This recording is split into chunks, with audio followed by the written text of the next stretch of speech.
All right, Noah. So, today I let you play an arcade game, Capcom versus Marvel. Did you like that video game? Yeah. Do you want to play other video games? Yeah. Okay, well, guess I have what? something to tell you. What? So I'm going to get you guys an old Super Nintendo system for Legend of Zelda. Remember that gameplay I was showing you guys the other day? Yeah. I'm going to get you guys a new video game system to have here so that we can play that video game together. And then I can teach you how the video game works and all that stuff. How does that sound? They're too engrossed in the game. All right, so now you tell me.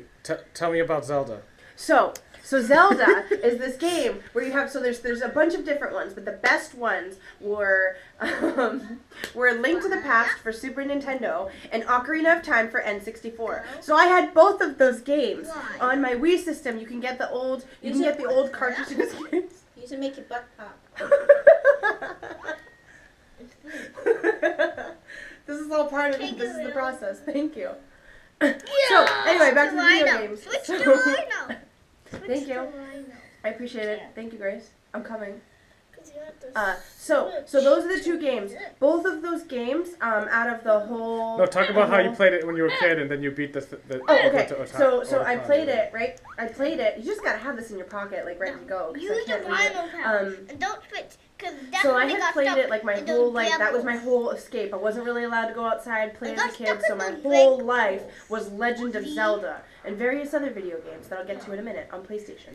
But basically, I played this all the time, and the way the game works, you beat like the 3 castles, and then you enter the Dark World, and you have to beat 7 castles. That's the main quest. But the important thing about this video game is that there's a bunch of different side quests. There's like 50 different things. You have to pick up like 20 chickens in like 10 seconds, and then you have to like capture fairies into bottles. Then you have to return like Epona, the horse, back to Lon Lon Ranch and meet Malin, who eventually, a lot of people fanfiction said that they married later on.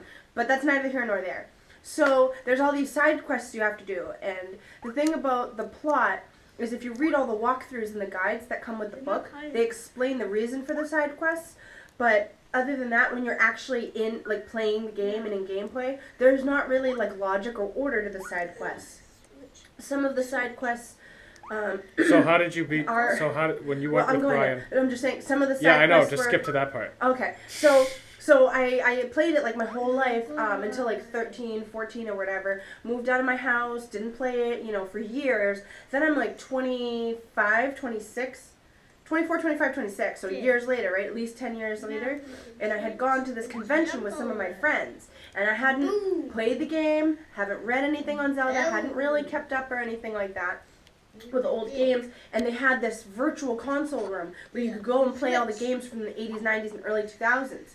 And there was a console with Zelda there, and so I sat down, opened a new file, and I started playing. And I'm going like really crazy, and suddenly I had memorized everything. I memorized all the routes to get to the different side quests. I memorized like which side quests had to go in which order based on like skill level, because you need a certain. There's weapons in the game, like Viking type weapons. So you only have access to certain things at certain times. So anyway, I start playing the game, and I'm like beating it really quickly. A game that easily could take like 16 hours, I was just like destroying in like a couple of hours. And everybody started like gathering around me like this huge crowd, like, wow, how do you memorize it? How do you know it? You must play all the time. You must be a fan, because at Otakon, there's all these people dressed up really elaborately like the characters that actually do spend their whole lives wrapped around this video game and this lifestyle. And then I come in dressed as like a Street Fighter character, like beating this game. And everyone was like, oh my god, like you memorized everything. And it stayed in my memory. It just like came out when I was playing, and I just knew exactly what to do. So, I am going to get Noah and Jonah a video game console. They don't really care right now, but I know that when I get the video game console, they'll care. They watched some of the Zelda gameplay the other day. I'm going to get them the console and the video game so that the 3 of us can play together, and I can teach them how the old controllers worked and old sorts of video games. And yeah, so I'm really excited. So more to come. Next time we'll see when we have the console what that's like.